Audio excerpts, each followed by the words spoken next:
Hello everyone, आप सबका स्वागत है आपके अपने यूट्यूब चैनल मैथ मैसेज में। तो दोस्तों, आज हम इस वीडियो में आरआरसी ग्रुप डी का जो ऑफिशियल मैथ क्वेश्चन है उसके आज मैथ के क्वेश्चन को सोल्यूशन देखने वाले। इसको सिर्फ खाली क्या करना है, रिवीजन के तौर पे ही देखना है। जब तक ग्रुप डी या एनटीपीसी सीबीटी 2 का एग्ज़ाम नहीं होता है तब तक ये सीरीज चलता रहेगा। और अगर आप लोगों का अच्छा रिस्पॉन्स मिला तो इसमें आज मैथ का क्वेश्चन देखने वाले जो मेरा सेट नंबर दूसरा होगा। एक सेट हम सबसे पहले अपलोड कर दिए, उसे आप लोग प्लेलिस्ट से जाके भी देख सकते हैं।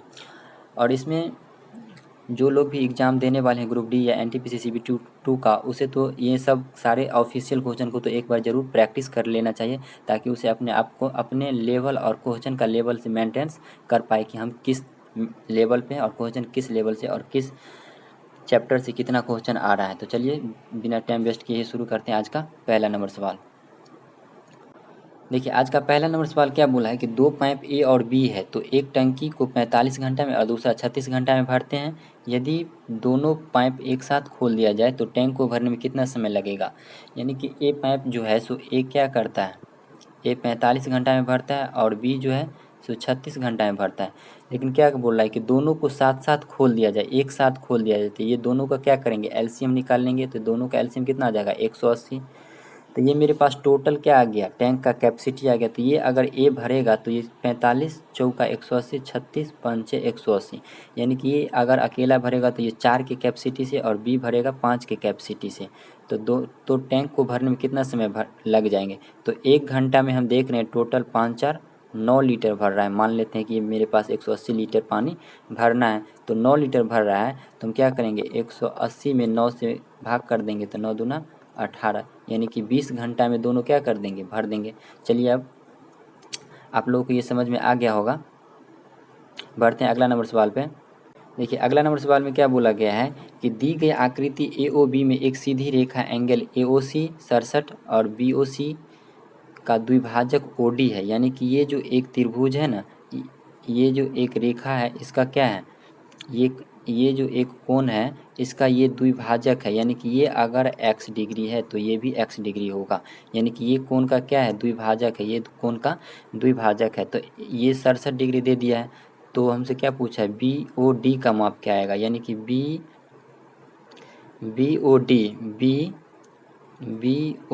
डी का माप, ये वाले त्रिभुज का एंगल हमसे पूछ रहा है। यानी कि ये कोण का, त्रिभुज नहीं सॉरी, ये कोण का एंगल पूछ रहा है। तो हम जानते हैं कि किसी रेखा पे एक बार ऐसे अगर हम घुमाएंगे तो ये चाप लेंगे तो कितना आ जाएगा, 180 डिग्री का कोण बनेगा। तो दोनों को जोड़ लेंगे तो 2x प्लस का 67 बराबर का 180 करेंगे। तो यहाँ से 2x बराबर देख रहे हैं 3 और ये कितना आ गया 17 में से 6 चला जाएगा तो 11। तो यहाँ से हम देख रहे हैं x का मान निकालेंगे तो कितना आ रहा है, x का 2 से 5 और 2 छक्के, यानी कि 56.5 डिग्री आ रहा है। आई होप कि आपको ये समझ में आ गया होगा।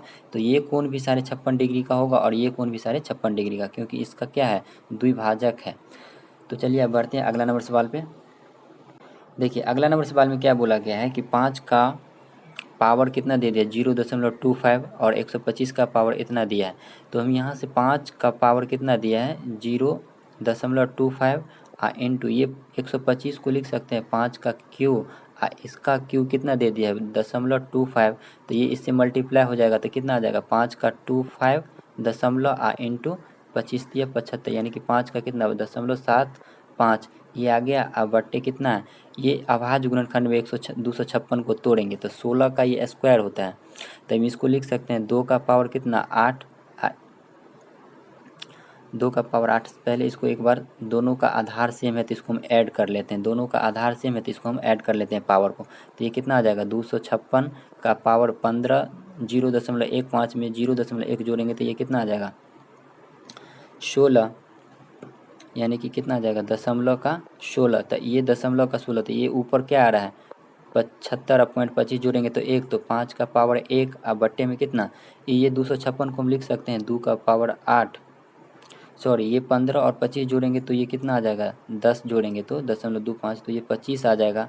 तो 25 इंटू इतना का पावर कितना 0.25, यानी कि ये 0.25 है, ये 0.25 है। तो 0.25 को 8 से मल्टीप्लाई करेंगे तो ये कितना आ जाएगा 200। तो इसमें 2 पीछे कर देंगे 2 जीरो, तो ये कितना आ जाएगा 5 का पावर 1 अब बट्टे 2 का पावर 2, तो 5 का पावर 1 5 और 2 का स्क्वायर कितना आ जाएगा 4। आई होप कि आपको ये अच्छे से समझ में आ गया होगा। ये सिंप्लीफिकेशन का एक क्वेश्चन था। चलिए बढ़ते हैं अगला नंबर सवाल पे। अगला नंबर सवाल क्या बोला गया है कि यदि ईंट के 5/16 भाग और भाग का भार 21/8 kg है तो ईंट के 5/12 भाग का वजन क्या आएगा। यानी कि कोई एक ईंट है जिसका 7/16 भाग का वजन कितना है 21/8 है। तो हम अगर एक भाग का वजन निकालेंगे तो यहाँ से 21/8 अब भाग हो जाएगा कितना 21 भाग कितना हो जाएगा ये से 7/16 से। तो अगर हम यहाँ से इसका हल करेंगे तो 21/8 इंटू 16/7, तो एक भाग का वजन ये हमारे पास निकल जाएगा एक भाग का। तो 8 से 2 बार में और 7 से 3 बार में, तो एक भाग का वजन कितना आ रहा है 3 kg। 3 दूना 6, 3 दूना 6 kg। एक भाग का वजन कितना आ गया 3 को 2 से तो 6 आ गया। अब हम यहाँ पे ओवरऑल इसको देख रहे हैं। तब हमसे क्या पूछा कि 5/12 भाग का वजन क्या आएगा। तो 5/12 है तो इसको 5/12 से गुना कर देंगे। तो 6 से 6 दूना 12, यानी कि 5/12 भाग का वजन कितना आ रहा है 5/2 kg। आई होप कि आपको ये आ गया होगा समझ में। अब बढ़ते हैं अगला नंबर सवाल पे। तो देख रहे हैं कि क्वेश्चन किस तरह से भी पूछ रहा है, कभी हार्ड कभी मॉडरेट भी आ रहा है। देखिए अगला नंबर सवाल में क्या बोला गया है कि पिता की आयु माँ की आयु से 5 वर्ष अधिक है और माँ की वर्तमान आयु उसके पिता की आयु से 3 गुना है। तो पुत्री की वर्तमान आयु 12 वर्ष है। यानी कि हम यहाँ पे ये मान लेते हैं, एक मिनट, पुत्री की आयु कितना है 12 है। पुत्री की आयु 12 वर्ष है और क्या है माँ 5 वर्ष अधिक। माँ की वर्तमान आयु पुत्री की वर्तमान आयु से 3 गुनी है। यानी कि माँ की आयु कितना आ जाएगा पुत्री की 3 गुनी है 36 वर्ष हो जाएगा। 12 इंटू 3 कर लेंगे। और पिता की आयु माँ की आयु से 5 वर्ष अधिक है। तो ये मेरे पास पिता की आयु कितना आ जाएगा 36 + 5 तो 41 वर्ष। अब क्या पूछ रहा है कि पुत्री के जन्म के समय पिता की आयु क्या था। तो पुत्री के जन्म के समय पिता की आयु का अंतर तो हमेशा सेम ही रहेगा, ये इतना जितना है। तो 41 माइनस का 12 तो ये कितना आ जाएगा 29 वर्ष। आई होप कि आपको ये आ गया होगा समझ में। अगला नंबर सवाल में क्या बोला गया है कि 66 किलोमीटर प्रति घंटा की गति से 410 मीटर लंबे प्लेटफॉर्म को एक रेलगाड़ी 30 सेकंड में पार करती है। तो गाड़ी की लंबाई कितनी है। तो हमसे क्या पूछ रहा है कि गाड़ी की लंबाई कितनी है। तो यहाँ पे हम मान लेते हैं कि ये एक मेरे पास प्लेटफॉर्म है। तो ये प्लेटफॉर्म की लंबाई कितना है 410 मीटर। तो अगर यहाँ से जो एक ट्रेन एंट्री करेगी तो ये ट्रेन इसको इस तरह से पार करेगा, इस तरह से कुछ। तो ये मान लेते हैं ये ट्रेन की पूरी लेंथ है। तो ये 410 कितना है, अगर यहाँ से ट्रेन जो एंट्री करेंगे तो इसे पार करने में, प्लेटफॉर्म को पार करने में ये वाले हिस्सा तो यहाँ पे आना पड़ेगा पिछला, यानी कि इस तरह से कुछ बनेगा। तो ये पूरा लेंथ आ जाएगा ट्रेन को पार करने में यहाँ से लेके यहाँ तक का। तो ये हम मान लेते हैं x है। तो ट्रेन की यानी कि टोटल दूरी कितना आ जाएगा 410 प्लस का x, 410 प्लस का x। तो और वो 30 सेकेंड में पार करते हैं। तो रेलगाड़ी की लंबाई तो दूरी बराबर क्या है 410 दूरी बराबर चाल गुने का समय। तो ये 30 सेकेंड में है, इसको मीटर पर सेकेंड में कन्वर्ट करेंगे किलोमीटर प्रति घंटा को। तो कितना से 5/18 से मल्टीप्लाई कर लेंगे। अब इसको हम देख रहे हैं 6 से काट रहे हैं, 6 से 3 बार में और 6 से 5 बार में और 300 कितना बार में, इसको 22 बार में। तो 5 से 25, तो यानी कि यहाँ पे आ रहा है 410 प्लस का x अब बराबर 25 इंटू 22 करेंगे तो कितना आ जाएगा 25 दूना 50 का 0, 25 दूना 50 और 5 55 550। तो यहाँ से हम x बराबर इसमें से क्या करेंगे 550 में से 410 माइनस कर लेंगे तो 0 4 1, तो कितना आ रहा है 140 मीटर। आई होप कि आपको ये समझ में आ गया होगा। चलिए बढ़ते हैं अगला नंबर सवाल पे। देखिए अगला नंबर सवाल में क्या बोला गया है कि छात्रों के एक समूह द्वारा स्थानीय क्षेत्र में 20 घरों का सर्वेक्षण घरेलू परिवार के सदस्य की संख्या संबंधित इस प्रकार है। तो ये परिवार का आकार दिया है और परिवार की संख्या यानी कि 1 से 3 के आकार में कितना 7 संख्या की परिवार है, परिवार की संख्या कितना है 7 है। तो हमसे क्या पूछा इन आंकड़ों का बहुलक क्या होगा। तो ये सबसे बड़ी बात है कि बहुलक कैसे निकालते हैं। तो जो आंकड़ा का सबसे बड़ी बारंबारता रहता है ना वही मेरा बहुलक होता है। यानी कि ये बहुलक का एक फार्मूला होता है L plus under root L plus F0 minus का F1 माइनस का F1 बटे 2F0 माइनस का F1 और माइनस का F। ये एक फार्मूला होता है इंटू का I। ये एक बहुलक का फार्मूला होता है। तो यहाँ पे हमारे पास क्या है, एल इसका निम्न संचयी बारंबारता वाला घर हो जाएगा, यानी कि एल कितना आ जाएगा 3। एफ जीरो क्या आएगा, एफ जीरो क्या आएगा, बहुलक वर्ग की बारंबारता। तो बहुलक वर्ग की बारंबारता कितना है 9 है। तो एफ का मान यहाँ से हम निकाल सकते हैं, एफ का मान कितना आ जाएगा 9। फिर एफ माइनस 1 का मान कितना आ जाएगा, एफ माइनस 1, यानी कि बहुलक वर्ग की एल की मान तो हम ले लिए हैं 3। फिर एफ जीरो यानी कि एफ जीरो कितना आ गया 9।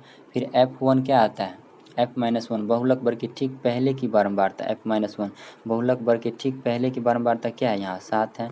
और फिर यहाँ से हम एफ वन निकाल लेंगे बहुलक वर्ग के ठीक बाद की, तो ये बाद वाले कितना था यहाँ पे 2, तो ये 2 निकाल लेंगे। अब इस फार्मूला पे इसको आराम से बैठा देंगे तो क्या आता है एल, तो एल का मान कितना आया था 3, तो 3 प्लस एफ जीरो कितना था 9, और फिर माइनस का एफ वन, माइनस का एफ वन, तो माइनस का एफ वन क्या होता है बहुलक वर्ग के ठीक पहले की बारंबारता। तो बहुलक वर्ग के ठीक पहले की बारंबारता कितना आ जाएगा 7, और 2 इंटू एफ जीरो, तो एफ जीरो कितना था 9, माइनस का F one into F two, यानी कि 7 इंटू 2, तो कितना आ जाएगा 9, गुने आई, आई कितना है यानी कि यहाँ का अंतर कितना है बहुलक वर्ग की, तो 2 है, तो 2। अब इसको आराम से सॉल्व कर लेंगे। तो यहाँ से हम देख रहे हैं 3 अब प्लस का 7, 9 में से 2 चला जाएगा तो कितना, 9 में से 7 जाएगा तो कितना आ जाएगा 2, और 9 दूना ये आ गया 2, और 9 दूना 18 में से 9 जाएगा 9, 2 इंटू 2 करेंगे तो ये 2 से इसको मल्टीप्लाई हो जाएगा, माइनस हो गया। तो यहाँ पे हम कितना लिख सकते हैं इसको 4, और 9 दूना 18 में से 9, ये कितना आ जाएगा 7 2 9 चला जाएगा तो कितना बचेगा 18 में से 9 चला जाएगा तो कितना 9। तो अब हम यहाँ से देख रहे हैं 9 तिया 27 और 4 41, सॉरी 27 और 4 31। तो हम इसको भाग कर लेंगे तो ये कितना बार में कट रहा है 4 से, 0.0 9 चौक 36, 0.4 से इसको भाग 4 में 9 से भाग करना है तो दशमलव से भाग करें, दशमलव से लगेगा तो कितना 0.40, तो 9 चौक 36, फिर 0.4 9 चौक 36, फिर 9 चौक 36, इसी तरह बढ़ता रहेगा। तो यानी कि 3 प्लस 0.444 इसमें ऐड कर लेंगे, सॉरी दशमलव ऐड कर लेंगे तो ये मेरे पास कितना आ जाएगा 0.44। तो ये कितना आ रहा है ओवरऑल, यहाँ से हम देख रहे हैं 3.444, तो ये हमारे पास बहुलक आ गया। आई होप कि आपको ये समझ में आ गया। ये सवाल जो है ना 10th की है, तो आप लोग देख रहे हैं कि क्वेश्चन का लेवल क्या है, कहाँ से कहाँ किस टाइप से बहुलक सब पूछ रहा है। तो इस तरह से क्वेश्चन को अपने लेवल को मेंटेन, यानी कि हर चीज़ को क्या करना है प्रैक्टिस करते रहना है ताकि आपका लेवल मेंटेनेंस में बनता रहे। चलिए बढ़ते हैं अगला नंबर सवाल पे। देखिए अगला नंबर सवाल क्या है, ये DI से सवाल क्या कह रहा है कि किसी वर्ष में दुकान C की बिक्री अन्य 2 वर्ष की तुलना में, यानी कि ये आंकड़ा दे दिया है, हम इसको थोड़ा जूम करके दिखा देते हैं। ये मेरे पास क्या दे दिया है, देखिए ये सेल स्टॉक है, यानी कि ये दुकान सब का है, फर्स्ट ईयर में इतना, एक सेकेंड, ये कितना आ गया है फर्स्ट ईयर में इतना है, यानी कि ये, और उसके बाद ये B का है,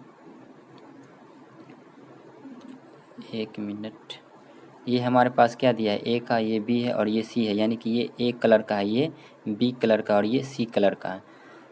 तो ये सी दुकान का, यानी कि ये ए दुकान है, ये बी सेलिंग हो रहा है, ये सी सेलिंग, ऐसे इसको समझ सकते हैं। तो अब हमसे क्या पूछा है, किस वर्ष में दुकान सी की बिक्री अन्य 2 वर्ष की तुलना में कम है। तो सी की बिक्री तो ये कम है किस वर्ष में, तो 2003 में, अन्य 2 वर्ष की, 1 और 2 की तुलना में कम है ना, तो इसका आंसर क्या आ जाएगा 3 वर्ष। आई होप कि आपको ये समझ में आ गया होगा। ये छोटा सा एक सिंपल था। चलिए बढ़ते हैं अगला नंबर सवाल पे। अगला नंबर सवाल में क्या बोला गया है कि आंकड़े इतना इतना का माध्य कितना दे दिया है 6 है, यदि x और y नियतांक हैं, यदि x को 3x प्लस 1 और y को y प्लस 3 द्वारा प्रतिस्थापित किया जाता है तो माध्य 2 बढ़ जाता है, तो x का मान क्या है। तो सिंपल है, हम इसको क्या करेंगे, माध्य कैसे निकालते हैं, टोटल संख्या को जोड़ लेंगे, 7 2 9, 9 3 12, 12 9 21, 21 6 27, तो ये माध्य मेरे पास कितना आ रहा है 27 प्लस का x और प्लस का y है, और टोटल संख्या कितना है 3 3 6 1 7 है और बराबर 6 है। तो हम यहाँ से ओवरऑल देख रहे हैं कि x प्लस y का मान मेरे पास कितना आ रहा है 7 से इसको मल्टीप्लाई हो जाएगा तो 42, और 42 में से 27 घट जाएगा, 42 में से 27 घटा लेंगे तो ये मेरे पास कितना आ रहा है 42 माइनस का 27 कर लेंगे तो ये 5, ये बच गया कितना 3, 3 में से 2 जाएगा 1, तो ओवरऑल x प्लस वाई का मान मेरे पास कितना आ रहा है 15। अब उसके बाद ये क्या बोल रहा है, इसको हटा रहे हैं, अब मेरे पास ये क्या बोल रहा है कि अगर हम x को 3x और y को y+3 से बढ़ा देते हैं, यानी कि x को, तो ये 27 तो रहेगा ही। अब प्लस x को हम क्या कर रहे हैं 3x+1 कर रहे हैं, और y को क्या कर रहे हैं y+3 कर रहे हैं, तो ये मेरे पास टोटल संख्या तो रहेगा ही। अब बट्टे कितना है 7 संख्या है। अब बराबर तब माध्य 2 बढ़ जाता है, पहले 6 था तो अब 2 बढ़ जाएगा तो कितना आ जाएगा 8। तब यहाँ से देख रहे हैं 27 1 28 3 31, तो 31 प्लस का 3x प्लस का y बराबर कितना आ जाएगा 8 3 24, तो 3x प्लस का y 27 1 28 3 31, तो यहाँ से हम देख रहे हैं 3x प्लस वाई बराबर 24 में से हम 31 घटा लेंगे तो ये कितना आ रहा है माइनस का 7। तो हम यहाँ से देख रहे हैं ये माइनस का कितना आ रहा है 7, तो हम इसको लिख सकते हैं 3x प्लस वाई बराबर का माइनस का 7। तो हम इसको अगर घटाएंगे तो ये माइनस हो जाएगा, ये माइनस हो जाएगा, तो 15 में से 7 जाएगा तो कितना आ रहा है ये 30 27 एक जोड़ देंगे इसमें 28 3 31, तो ये ओवरऑल 8 7 56 आ रहा है, सॉरी यहाँ 8 7 56 आ रहा है ना। 8 को ये 7 से जो मल्टीप्लाई हो जाएगा तो 8 7 56 आ जाएगा, तो 56 में से 31 घटा लेंगे। चलिए पहले का कितना आया था x प्लस वाई बराबर 15, यानी कि पहले कंडीशन में कितना आया था x प्लस वाई बराबर 15, और दूसरे में कितना आया था 31 plus 3x 31 plus 3x plus y बराबर कितना 56। तो यहाँ से हम देख रहे हैं 3x प्लस वाई बराबर कितना आ रहा है 5 2 25, तो अब इसको हम घटाएंगे, ये समीकरण मान लेते हैं पहला है, ये दूसरा है, तो ये हमारे पास कितना आ जाएगा घटाएंगे तो ये से ये तो कट जाएगा, तो 3 में से 1 चला जाएगा तो कितना बचेगा 2। तो यहाँ से हम देख रहे हैं 2x बराबर कितना आ रहा है 25 में से 15 जाएगा तो 10, तो x बराबर कितना आ गया 5। आई होप कि आपको ये समझ में आ गया होगा। देखिए कितना माध्य में कैसे सवाल को थोड़ा लेंदी कर दिया, यानी कि 2 बार हमको 2 इक्वेशन बनाना पड़ रहा है, तो इसलिए क्या बोला जाता है कि प्रैक्टिस ही मेन है। अगर प्रैक्टिस करते रहेगा तो ये सवाल सब, ये थोड़ा हमको बताने में इतना टाइम रहा है, प्रैक्टिस किए रहिएगा तो आराम से कम समय में बन जाएगा। चलिए बढ़ते हैं अगला नंबर सवाल पे।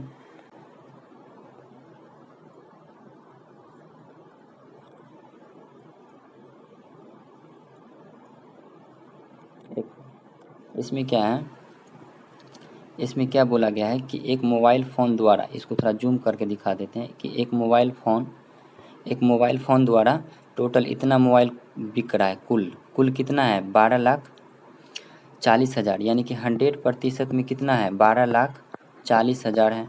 100% का वैल्यू कितना दिया है 12,40,000, तो 1% का 2 जीरो से 2 जीरो 1% का इतना आ गया।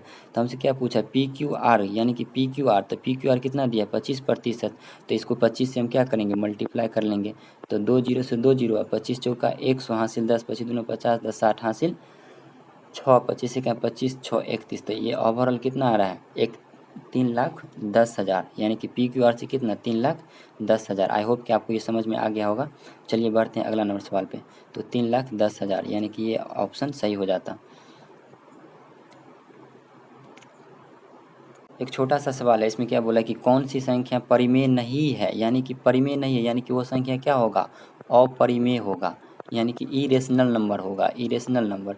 तो हमसे क्या पूछा है कि परिमेय नहीं है, तो देखिए ये भी 12 का क्यू है, ये भी परिमेय है, इसको p/q में तोड़ लेंगे तो दशमलव रहेंगे तो नीचे 100 आ जाएगा, लेकिन पाई क्या है एक अपरिमेय संख्या है, तो इसका पाई आंसर हो जाएगा। चलिए बढ़ते हैं अब अगला नंबर सवाल पे। अगला नंबर सवाल में क्या बोला गया है कि 72 का स्क्वायर हम करेंगे तो हमको इतना आ रहा है, तो x का मान क्या आएगा। तो किसी भी संख्या का अगर स्क्वायर किया जाता है तो हम क्या करते हैं, इसको हम 2 बराबर भाग में बांट लेते हैं, तो 2 का स्क्वायर कितना आ जाएगा 4, तो इसको 2 डिजिट में लाएंगे, तो 1 डिजिट में है तो इसको आगे 0 लगा देंगे। 7 का स्क्वायर कितना आ जाएगा 49, अब 7 को 2 से मल्टीप्लाई कर लेंगे तो 7 दूना 14, ये जितना आएगा उसको 2 से मल्टीप्लाई, तो 14 दूना 28, तो 28 क्या करेंगे इसमें एक अंक छोड़ के जोड़ देंगे। किसी भी संख्या का हम स्क्वायर इसी तरह निकालते हैं, 1 से लेके 1000 तक का हम स्क्वायर इस विधि से तुरंत निकाल सकते हैं। तो इसमें हम जोड़ेंगे तो ये कितना आ जाएगा 4 8 9 2 11 4 1 5, तो देख रहे हैं क्या कि x के जगह पे मेरे पास क्या दे दिया 8। तो आई होप कि आपको ये समझ में आ गया होगा। चलिए इसमें छोटा सा सवाल था, स्क्वायर निकालना था इसका। बढ़ते हैं अगला नंबर सवाल पे।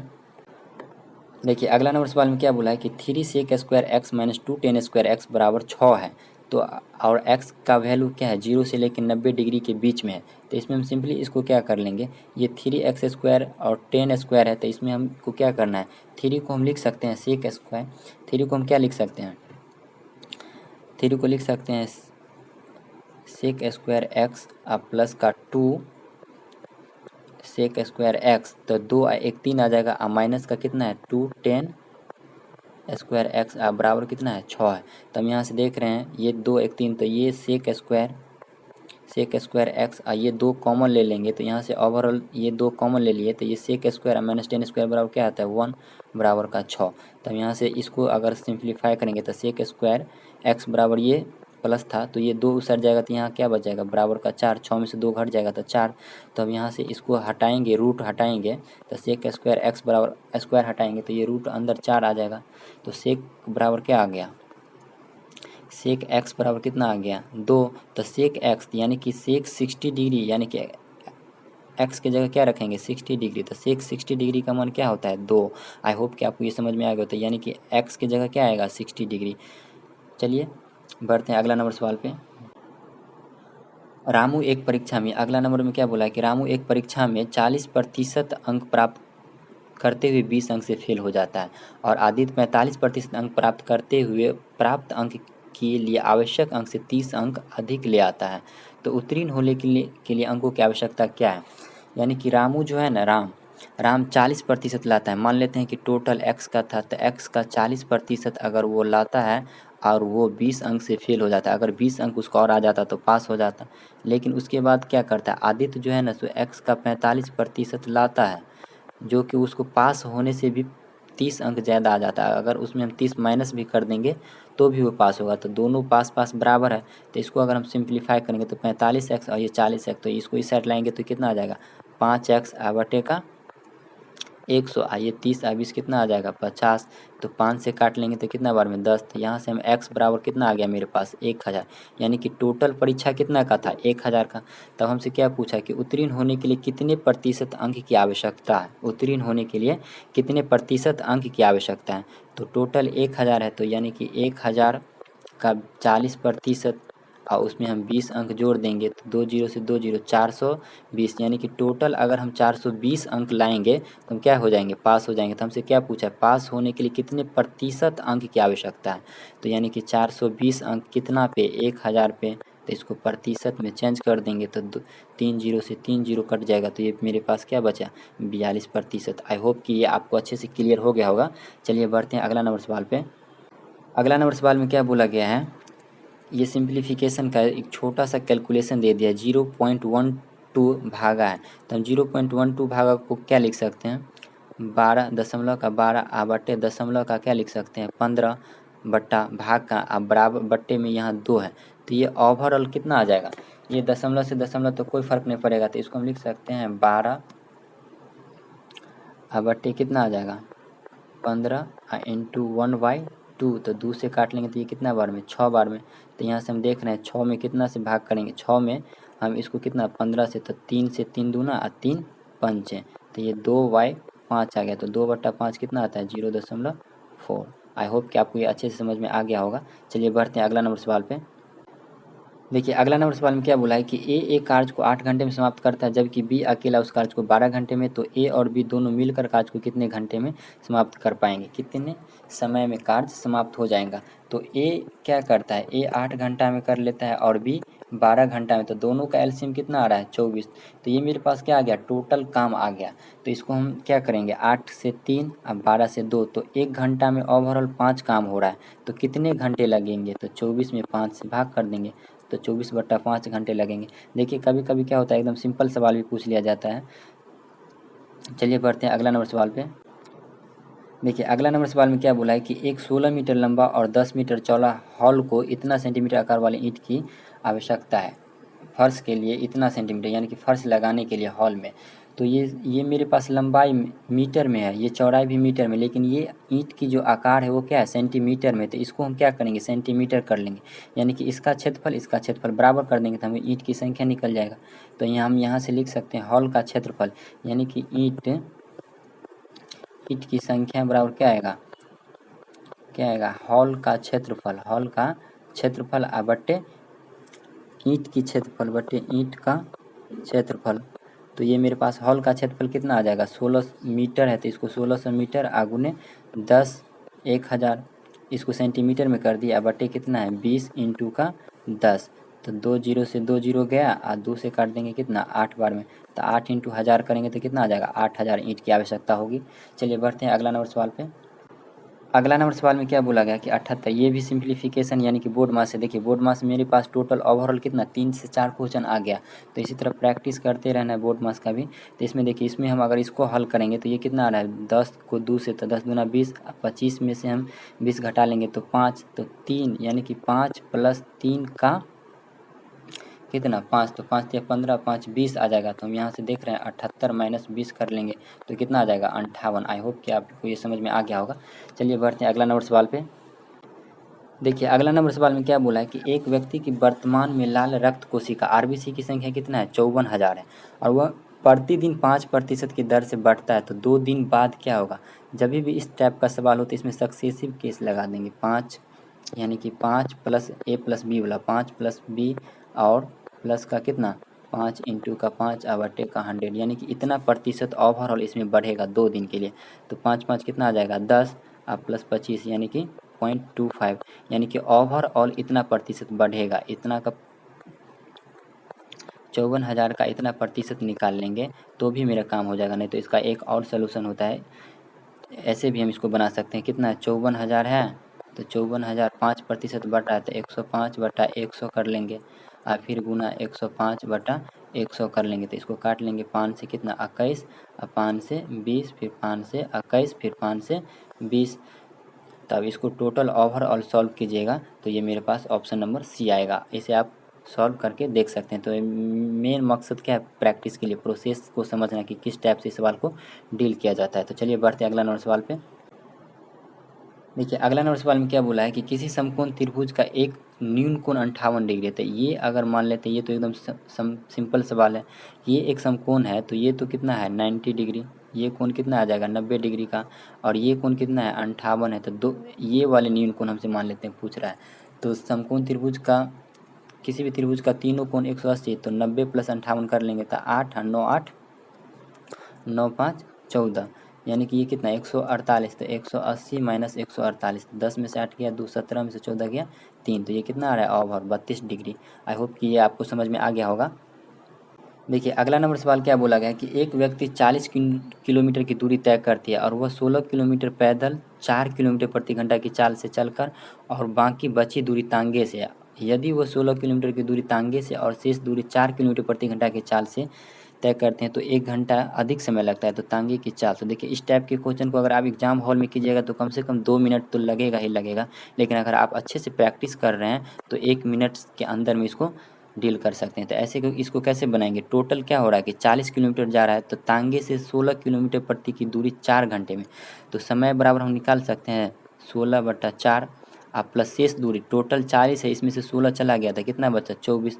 तो ये मेरे पास किससे जा रहा है तांगा से बराबर। फिर उसके बाद 16 किलोमीटर की दूरी तांगे से जा रहा है तो 16 तांगे का स्पीड है, समय बराबर दूरी बटा चाल, ये तांगे का चाल है और ये समय है। तो समय बराबर दूरी बटा चाल और फिर उसके बाद प्लस में क्या हो रहा है कि 4 किलोमीटर प्रति घंटा की चाल से तय करता है शेष, तो शेष कितना बच गया 24। तो ये 4 से जा रहा है पैदल, तब उसे 1 घंटा अधिक लग जाते हैं, तब उसे क्या होता है 1 घंटा अधिक लग जाते हैं।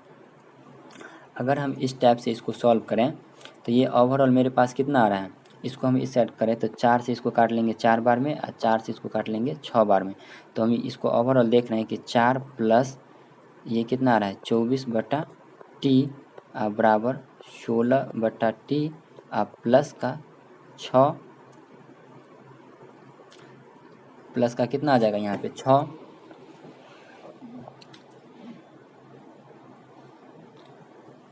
तो इतना घंटा 16/6। तो ये दोनों का अंतर कितना दे दिया है 1 घंटा दे देते, दोनों का अंतर घटा लेंगे।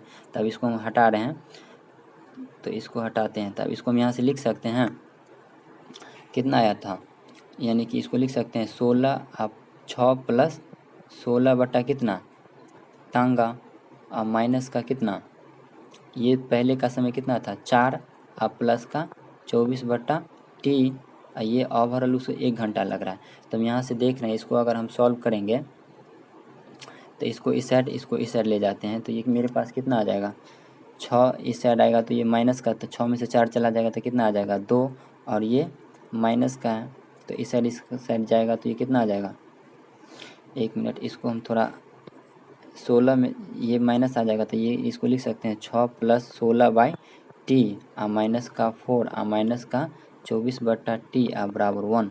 तो 6 में से 4 जाएगा तो कितना बचेगा 2, और 16t में से 24t चला जाएगा तो कितना बचेगा, माइनस का 8t 8/t बराबर कितना आ रहा है 1 बराबर 8t बराबर कितना आ रहा है 1। तो दोनों का एलसीएम ले लेंगे तो 16 - 24, तो ये कितना आ गया 8t/1। तो अब हम यहाँ से देख रहे हैं ये 8 को इस साइड भेजेंगे तो ये मेरे पास, इसको हम हटा रहे हैं, तो ये 8 को अगर हम इस साइड भेजेंगे दूसरा कलर से तो ये मेरे पास कितना आ रहा है, ये इसको हम ऐसे लिख सकते हैं 2 माइनस का 1 बराबर 8/t। तो 2 में से एक जगह क्या बच जाएगा 1, तो यहाँ से मेरे पास क्या आ रहा है 1 बराबर 8, यानी कि t बराबर कितना आ रहा है 8, यानी कि तांगे से वो कितना गया 8 किलोमीटर प्रति घंटा की चाल से। तो आई होप कि आपको ये अच्छे से समझ में आ गया। देखिए ऐसे क्वेश्चन को क्या है कि बार बार प्रैक्टिस करते रहिएगा तो आराम से एवरेज बना रहेगा। चलिए बढ़ते हैं अगला नंबर सवाल पे। देखिए अगला नंबर सवाल में क्या बोला है,